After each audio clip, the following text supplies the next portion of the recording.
أعوذ بالله من الشيطان الرجيم. بسم الله الرحمن الرحيم. ألف لام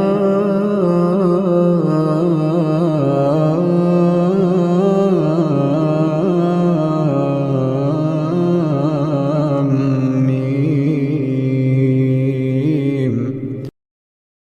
அஸ்ஸலாமு அலைக்கும் வரஹ்மத்துல்லாஹி வபரகாத்துஹு. பேரன்பிற்கும் பெருமதிப்பிற்கும் உரிய எல்லாம் வல்ல அல்லாஹ்வுடைய நல்லடியார்களே, அல்லாஹ் ரப்புல் ஆலமீன் இறை நம்பிக்கை கொண்ட முஸ்லிம்களிடத்தில் அடிப்படையாக இருக்க வேண்டிய பல்வேறு விதமான பண்புகளை பற்றி நமக்கு சொல்லித் தருகிறான். அதில் திருமறை குர்ஆனில் நீங்கள் திரும்ப திரும்ப ஒரு வசனத்தை கேள்விப்பட்டிருப்பீர்கள். அகீமுஸ் ஸலா வ ஆத்து ஸக்கா அப்படின்னு அல்லாஹ் என்ன செய்கிறான் அப்படின்னா, திருக்குர்ஆனில் நிறைய இடங்களில் இந்த வசனத்தை நமக்கு மேற்கோள் காட்டி பல அறிவுரைகளை சொல்கிறான். அதனுடைய பொருள் என்ன அப்படின்னா, தொழுகையை நிலைநாட்டுங்கள், தர்மங்களை கொடுங்கள் என்று அல்லாஹ் சொல்லுகிறான். பொதுவாக தொழுகையை பொறுத்த வரைக்கும் முஸ்லிம்கள் இறைவனுடைய அச்சத்தின் காரணமாக அல்லது பலர் நாம் முஸ்லீம் என்பதற்காக தொழக்கூடிய நிலையை பெரும்பாலும் செய்வதை பார்க்கிறோம். ஒவ்வொரு வாரத்திலும் ஜும்மாவுடைய நேரத்தில் பள்ளிவாசல்கள் அனைத்தும் நிரம்பி இருப்பது அதற்கு ஆதாரம். அல்லாஹ் நம் மீது சுமத்தி இருக்கிற ஒரு மிக முக்கியமான கடமை, அதை நிறைவேற்ற வேண்டும் என்கிற அக்கறையோடு பெரும்பாலான மக்கள் ஜும்மாவுடைய தொழுகையை தொழுகிறார்கள். ஜும்மாவுடைய தொழுகைக்கு கூட வராமல் வருடத்திற்கு 2 முறை பெருநாள் தொழுகையை மட்டும் தொழக்கூடியவர்களும் உண்டு. அப்படியே என்ன செய்யணும், நிறைய பேர் சமூகத்தில் இஸ்லாமிய அடையாளங்களோடு சுற்றி கொண்டிருப்பதை நாம் பார்க்கத்தான் செய்கிறோம். இந்த தொழுகையை கூட ஒரு வகையில் என்ன பண்ணிடுவாங்க அப்படின்னா செஞ்சிருவாங்க.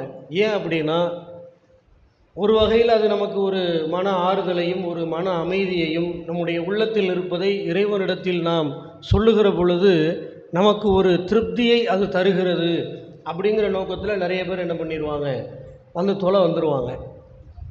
ஆனால் அதோடு இணைத்து அல்லாஹ் சொல்லுகிறான், தர்மத்தை கொடுங்கள் அப்படிங்கிறான் அல்லாஹ். ஏன் அல்லாஹ் இதை ரெண்டையும் சேர்த்து சொல்கிறான் அப்படின்னா, தர்மங்களை செய்யுங்கள் அப்படிங்கும்போது தொழுகையில் இருக்கிற அளவுக்கு ஒரு ஈடுபாடு மனிதனுக்கு தர்மம் செய்கிறதுல கொஞ்சம் குறைவாக இருக்கும்.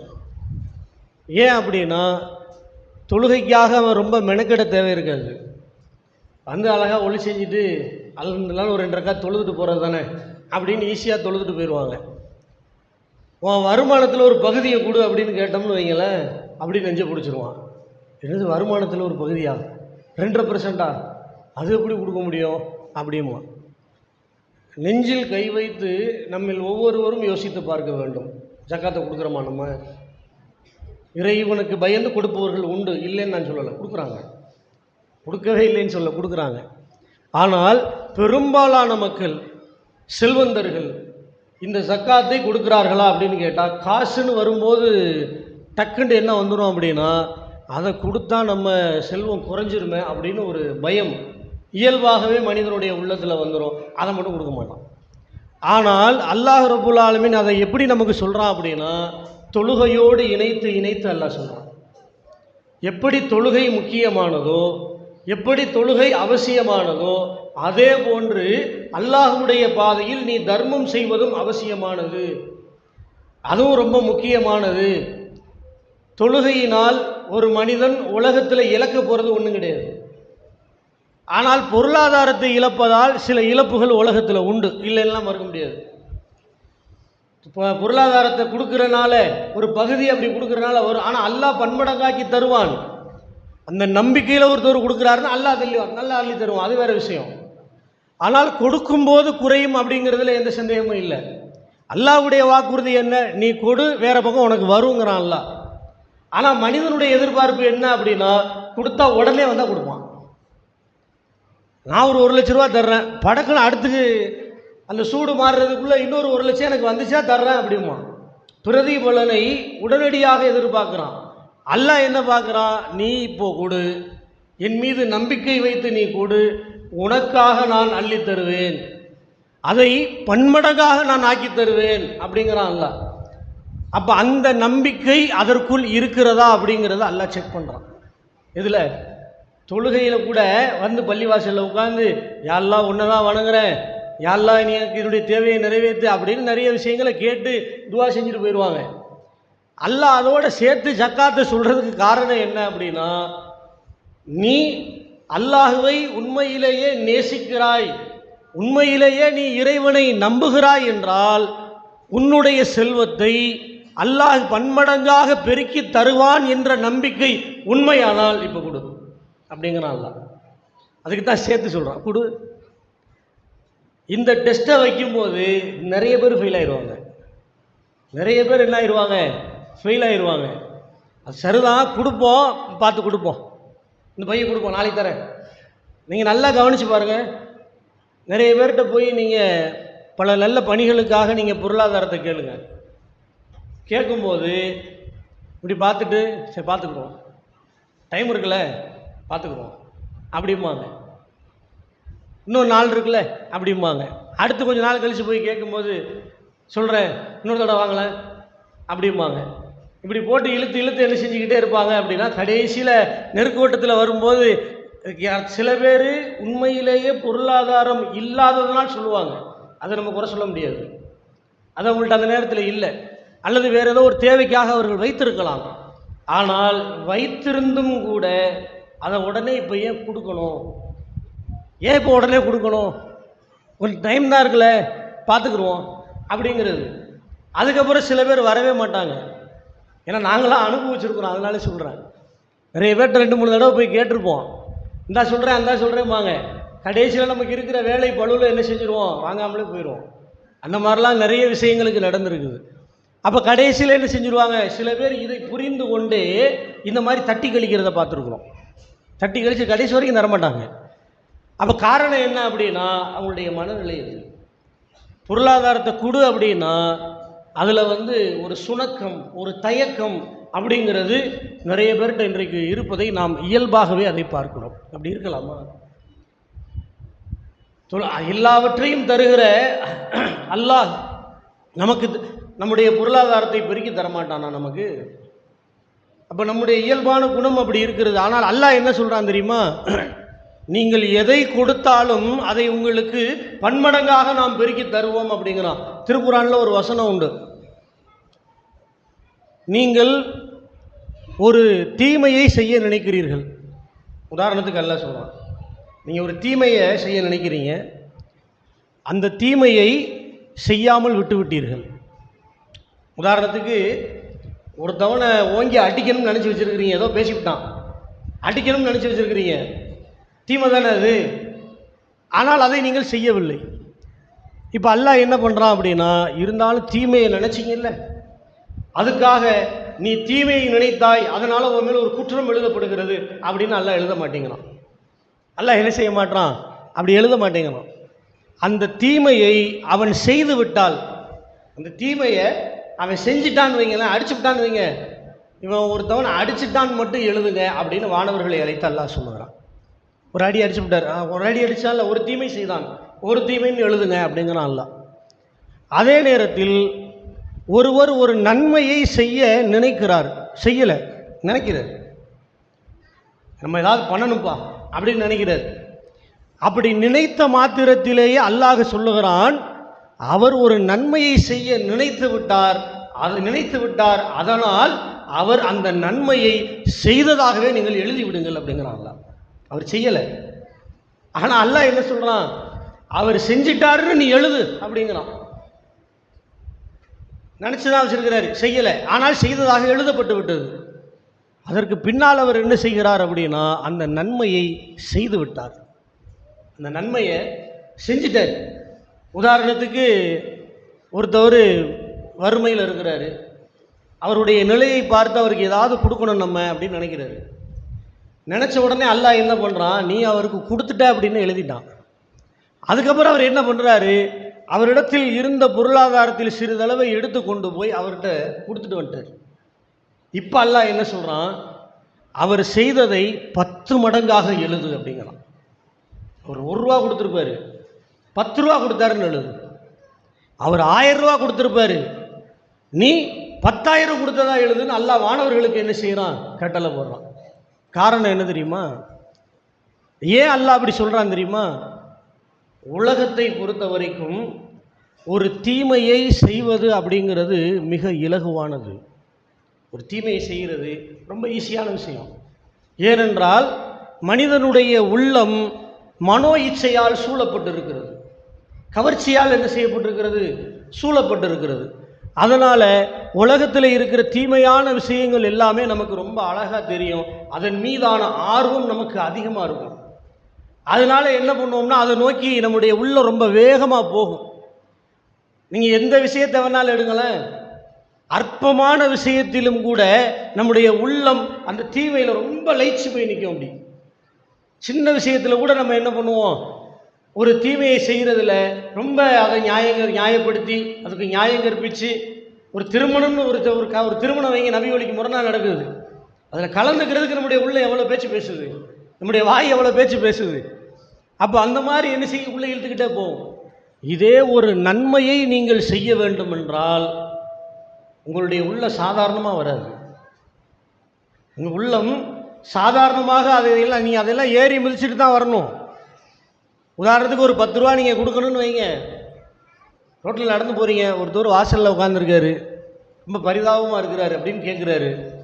நீங்கள் போகிற வேகத்துக்கு அப்படின்னு பார்ப்பீங்க, எடுக்கணுமே, இடத்துல கொடுக்கணும் அப்படி இருக்கும், எடுத்து கொடுக்கணுமே அப்படிங்கிறதுக்காக நாம் சோம்பல் போடுவோம். சோம்பல் போட்டு கொடுக்கறதுக்கு யோசிச்சுட்டு என்ன செய்வோம், வேமா அப்படின்னு நடந்து போயிட்டே இருப்போம். ஏராளமான தடங்கல்கள் நல்ல விஷயங்களை செய்கிற பொழுது வரும். தொழுகை எடுத்துக்கோங்க, தொழுகைன்னு வரும்போது எவ்வளோ இடைஞ்சல் வருது.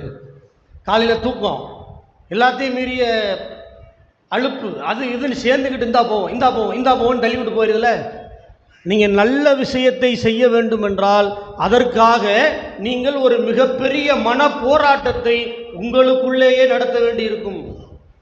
அதை எல்லாத்தையும் ஏறி மிதிச்சுட்டு அதுக்கப்புறம் தான் நீங்கள் பண்ணுறீங்க.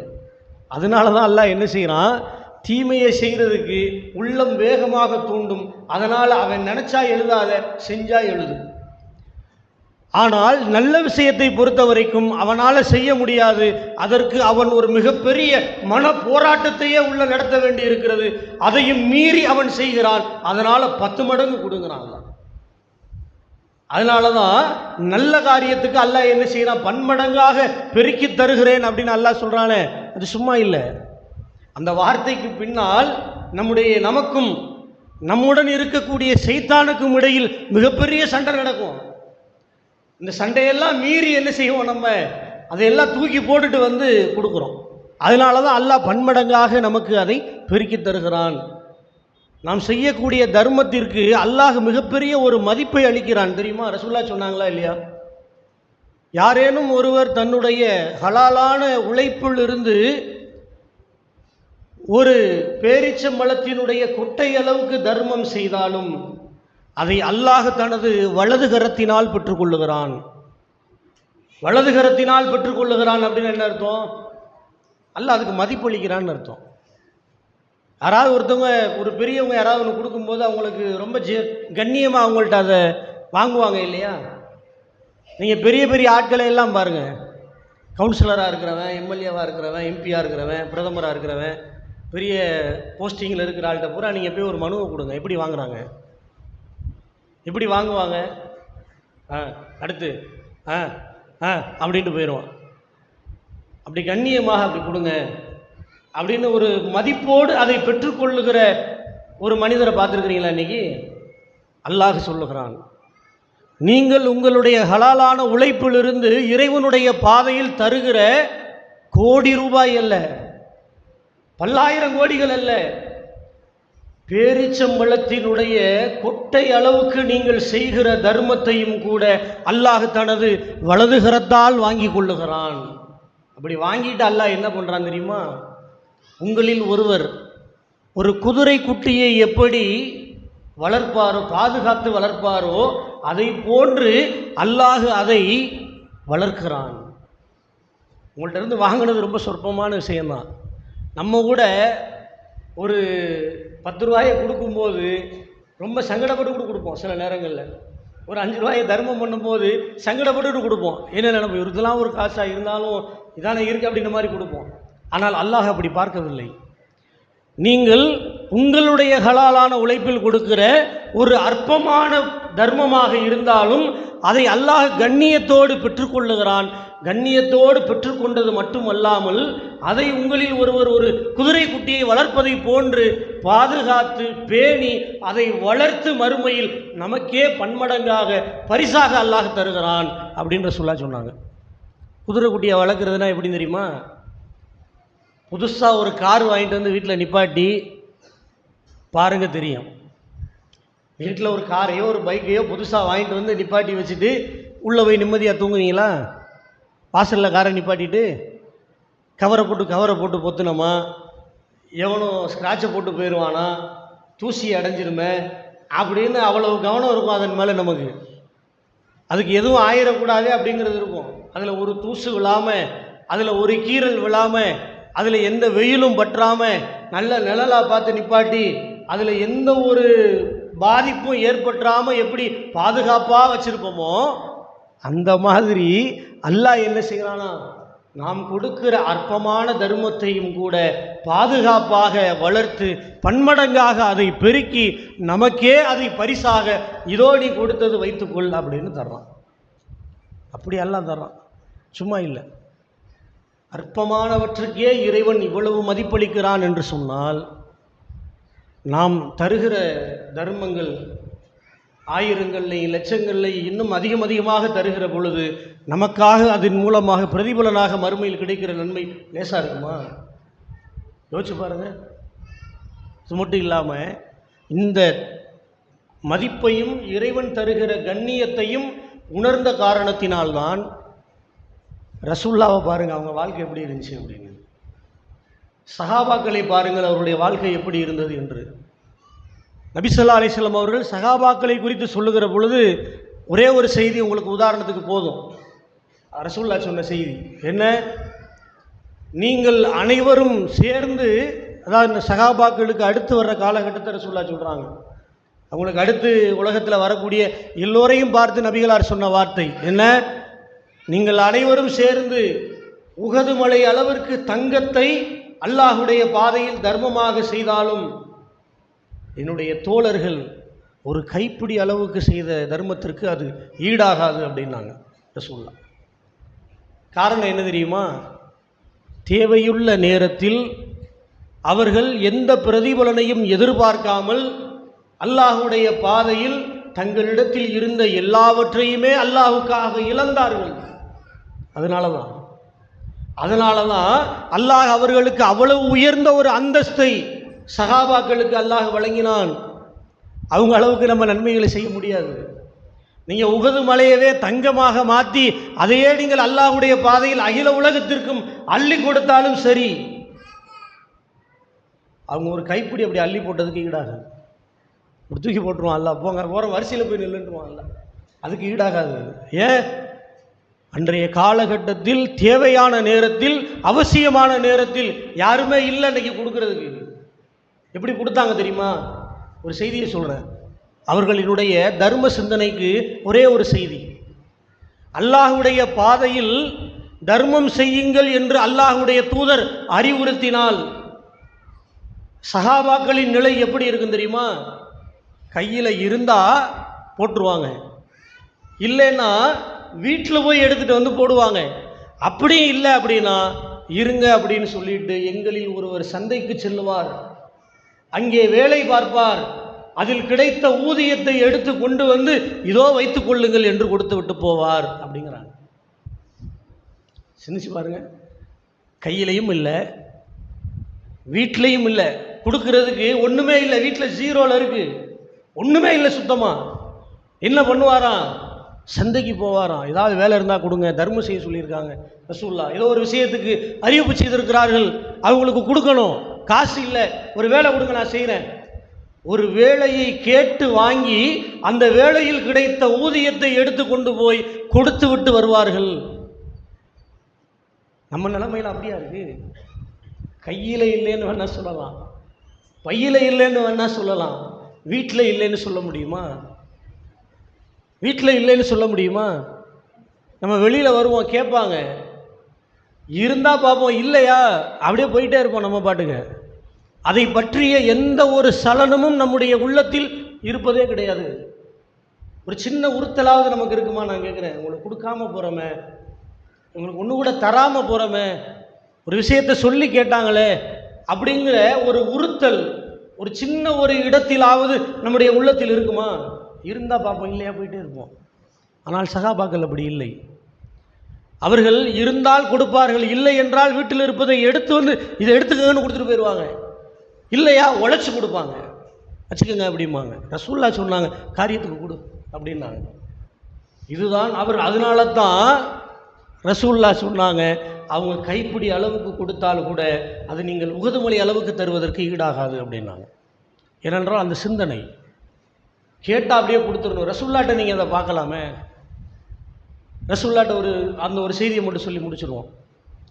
ரசூல் ஸல்லல்லாஹு அலைஹி வஸல்லம் அவர்கள், அவங்க வாழ்க்கை தெரியும் எல்லாருக்குமே, மிகப்பெரிய பணக்காரராக முதல்ல இருந்தாங்க. 25 வயசில் 40 வயது வரைக்கும் அவர்கள் மிகப்பெரிய செல்வந்தர். 40 வயசுக்கு மேலே ஒன்றுமே இல்லை. மதீனாவுக்கு வர்றாங்க, இருப்பதையெல்லாம் இழந்து விட்டு அவங்கள்ட்ட இருந்த பொருளாதாரத்தை கொண்டு அவங்களுக்குன்னு வசதியாக ஒரு வாழ்க்கையை அமைச்சிருந்திருக்கலாம் ரசூல்லா மதீனாவுக்கு வருகிற பொழுது. ஆனால் ரசூல்லா முதல்ல பார்த்தது என்ன அப்படின்னா, மஸ்ஜிது நபி பள்ளிவாசலுக்கு தான் இடத்த பார்த்தாங்க. இடத்த பார்த்துட்டு அந்த இடம் 2 அனாதை சிறுவர்களுக்கு சொந்தமான இடம், சகல் சுவைல் என்று சொல்லக்கூடிய 2 அனாதை சிறுவர்களுக்கு சொந்தமான இடம். ரசூல்லா அந்த இடத்த கேட்குறாங்க, இது பள்ளிவாசலுக்கு வேணும் அப்படின்னு. அப்போ அவங்க சொல்கிறாங்க, அல்லாஹ்வுடைய தூதரே இதை நாங்கள் சும்மாவே தர்றோம் அப்படிங்கிறாங்க. காசுக்கு தான் வேணும் அப்படின்னாங்க. இருக்கிற காசை கொடுத்து அந்த இடத்தை விலைக்கு நபிகளார் வாங்கி கொண்டார்கள். வாங்கி கொண்ட அந்த இடத்தில் தனக்கென்று நபிகளார் ஒதுக்கி கொண்ட இடம் ஒரு 6க்கு 4 கூட இல்லாத ஒரு சின்ன இடம், அவ்வளோதான். மஸ்ஜிது நபவி என்பது ஒரு பரந்துபட்ட இடம், அது பல ஏக்கர்கள் உள்ள இடம் அது. ஆனால் ரசூல்லா அவங்களுக்குன்னு எடுத்துக்கிட்டது ரொம்ப சின்ன இடம். அந்த சின்ன இடத்தை எடுத்துக்கொண்டு அதற்குள்ளே அவங்க வாழ்ந்துக்கிட்டாங்க. அவ்வளோதான், எனக்கு இது போதும் அப்படின்னு நினைக்கிட்டாங்க. பள்ளிவாசலை கட்டுங்க, அதில் என்ன செய்யுங்க, அதில் நீதிமன்றம் இருக்கும், வழிபாடுகள் ஒரு பக்கம் நடக்கும், கனிமத்து பொருட்களை வழங்குவதற்கான இடங்கள் ஒரு கருவூலம் ஒரு பக்கம் இருக்கும், இப்படி எல்லாமே அதில் இருந்துச்சு. இப்படி ரசூல்லா வாழ்ந்துக்கிட்டு இருக்கிறாங்க. ஆனால் நபிகளாரின் நிலை மிக ஏழ்மையான நிலை. எந்த அளவுக்குன்னா, அவங்களுக்கு உடுத்து மாத்துக்கு கூட ஒரு துணி கிடையாது. போட்டிருக்கிறது ஒன்று, இன்னொன்று வச்சுருக்கிறாங்க. அது யாராவது வெளிநாட்டு தலைவர்கள் வந்தாங்கன்னா அவங்கள பார்க்குற பொழுது அப்போ அந்த ட்ரெஸ்ஸை போட்டுட்டு ரசூல்லா வந்து உட்காந்துருப்பாங்க. அவ்வளோதான் இருக்குது. அதுவுமே மோசமாக இருக்குது. நபிகளாரின் இந்த நிலையை பார்த்து ஒரு பெண்மணி என்ன செய்கிறார், அல்லாஹ்வுடைய தூதருக்கு ஒரு ஆடையை பரிசீலிக்கிறார். ஒரு ஆடையை என்ன செய்கிறாங்க, அன்பளிப்பாக கொண்டு வந்து கொடுக்குறாங்க. அல்லாஹ்வுடைய தூதரை, நீங்கள் ஒரு ஆடையிலே தான் இருக்கிறீங்க, நீங்கள் உடுத்து மாத்துக்கு நீங்கள் இந்த இன்னொரு ஆடையை நீங்கள் வச்சுக்கோங்க அப்படின்னு கொடுக்குறாங்க. இன்றைக்கி நம்மகிட்டலாம் நிறைய ஆடைகள் உண்டு தானே. பீரோவை திறந்தோம்னா நிறைய விதவிதமாக அடுக்கி வச்சுருந்துருப்போம். நம்மகிட்ட இருக்குது அந்த மாதிரி, நம்மளும் நிறைய வச்சுருக்குறோம் வீட்டில். அப்போது ரசூல்லாட்ட அதெல்லாம் இல்லை. அன்றைக்கி அந்த அளவுக்கு ஏற்பாடுகளும் கிடையாது. ஒரு ஆடை ஒருத்தவங்கள்ட்ட இருக்கிறது ரொம்ப பெரிய விஷயம் அன்றைக்கி. அப்போது ரசூல்லாட்ட வந்து அந்த அம்மா கொடுக்குறாங்க. ரசூல்லா அதை ஆசையோடு அதை வாங்கி கொடுக்குறார்கள்.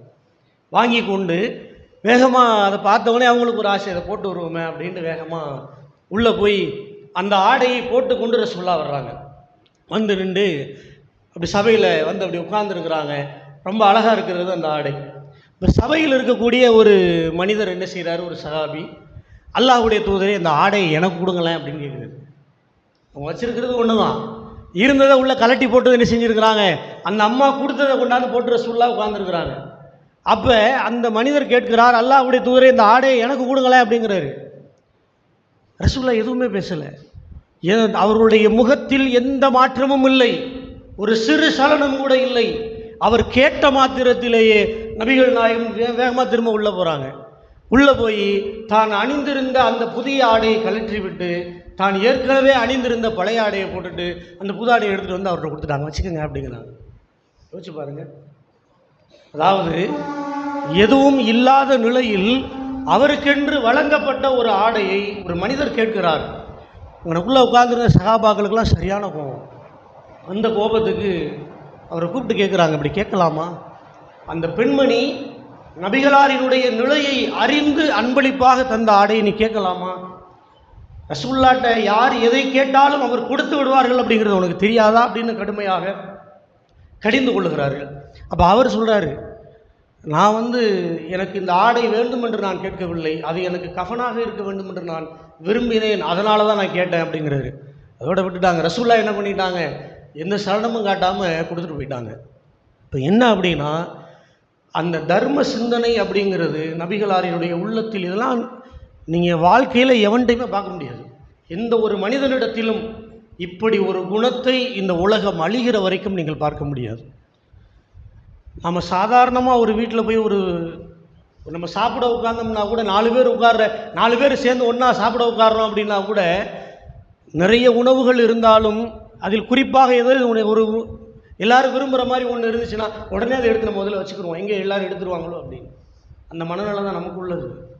நம்முடைய மனநிலை என்ன இருக்குது அப்படின்னா, ஒரு அற்பமான விஷயத்திலும் கூட நம்ம என்ன நினைப்போம் அப்படின்னா, நம்ம பிள்ளைக்கு எடுத்து வை, நம்ம கணவருக்கு எடுத்து வை, நம்ம எடுத்துக்கிடுவாங்க அப்படின்னு ஒரு அற்பமான விஷயத்திலும் கூட எனக்கு வேண்டும் என்கிற எண்ணம் தான் இந்த உலகத்தில் எல்லோருடைய உள்ளத்திலும் நிலைத்திருக்கிறது.